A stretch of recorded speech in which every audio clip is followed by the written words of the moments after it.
காஞ்சிபுரத்தில் மாவட்ட பாஜக சார்பில் பல்வேறு கோரிக்கைகளை வலியுறுத்தி கண்டன ஆர்ப்பாட்டம் நடைபெற்றது. காஞ்சிபுரம் மாநகராட்சியில் பாதாள சாக்கடை, மஞ்சள் நீர் கால்வாய் தூர்வாறுதல், குடியிருப்புகளுக்கு அனுமதி அளித்தல் உள்ளிட்ட பல்வேறு பணிகளில் பல கோடி ரூபாய் ஊழல் நடைபெற்றதாக புகார் எழுந்தது.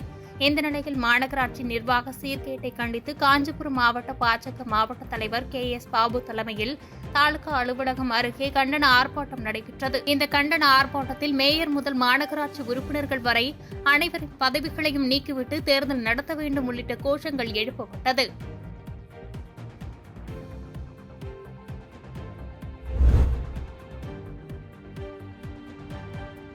கடலூர் மாவட்டம் விருத்தாசலம் நகரத்தில் தமிழ்நாடு வெல்டிங் உரிமையாளர்கள் சங்கம் சார்பில் 2ஆம் ஆண்டு சங்க கொடியேற்ற விழா மிக சிறப்பாக நடைபெற்றது. கடலூர் மேற்கு மாவட்ட பொருளாளர் சீனிவாசன் தலைமையில் நடைபெற்ற இந்த கொடியேற்ற நிகழ்ச்சியில் சிறப்பு அழைப்பாளராக மாநில செயற்குழு உறுப்பினர் சக்திவேல் கலந்து கொண்டு கொடியேற்றி வைத்து இனிப்புகள் வழங்கினார்.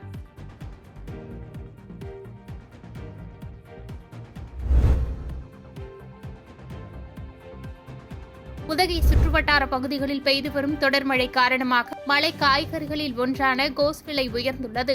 நீலகிரி மாவட்டத்தில் மலைத்தோட்ட காய்கறிக்கான கேரட், பீட்ரூட், உருளைக்கிழங்கு, கிளைக்கோஸ், பீன்ஸ், பூண்டு உள்ளிட்ட பல்வேறு காய்கறிகளை விவசாயிகள் பயிரிட்டு வருகின்றனர்.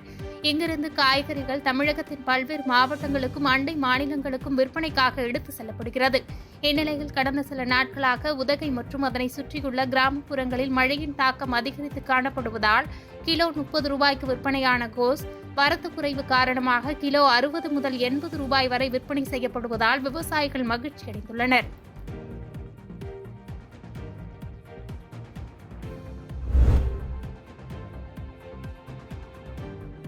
திமுக கவுன்சிலரின் வீட்டுக்குள் திருட முயன்ற வாலிபரை கையும் களவுமாக பொதுமக்கள் பிடித்து போலீசிடம் ஒப்படைத்தனர்.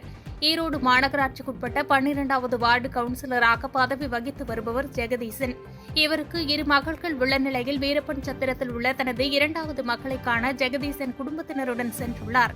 இந்த நிலையில் ஜெகதீசன் வீட்டில் யாரும் இல்லாததை நோட்டமிட்ட போதை வாலிபர் ஒருவர் CCTV கேமராக்கள் பொருத்தப்பட்டிருந்தும் துணிகரமாக சுவர் ஏறி குதித்து திருட்டு முயற்சியில் ஈடுபட்டுள்ளார்.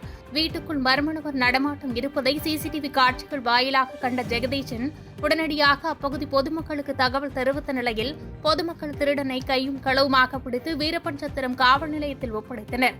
தொடர்ந்து நடைபெற்ற விசாரணையில் செங்கல்பட்டு மாவட்டத்தைச் சேர்ந்த மோகன்குமார் என்ற போதை இளைஞன் திமுக கவுன்சிலர் வீட்டுக்குள் நுழைந்து திருட முயற்சித்தது விசாரணையில் தெரியவந்தது. உடனடியாக வழக்கு பதிவு செய்த போலீசார் அந்த வாலிபரை சிறைக்கு அனுப்பி வைத்தனர்.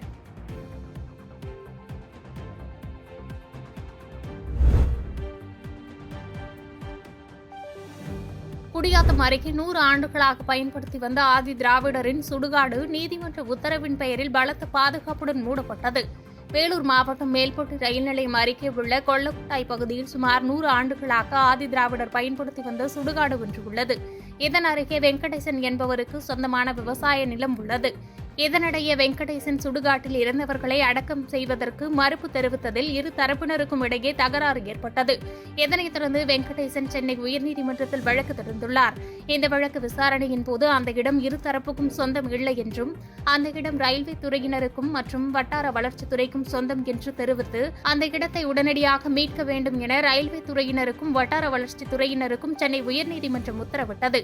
இதனைத் தொடர்ந்து 100 ஆண்டுகளாக பயன்படுத்தி வந்த ஆதி திராவிடரின் சுடுகாடு நீதிமன்ற உத்தரவின் பெயரில் பலத்த பாதுகாப்புடன் மூடப்பட்டது. மேலும் ஆதி திராவிடர் மக்கள் இது சம்பந்தமாக நீதிமன்றத்தில் வழக்கு தொடரப்போவதாக தெரிவித்துள்ளனர். பாதகம் செய்பவரை கண்டால் நாம் பயங்கொள்ளலாகாது பாப்பா, மோதி மிதித்து விடு பாப்பா, அவர் முகத்தில் உமிழ்ந்து விடு பாப்பா.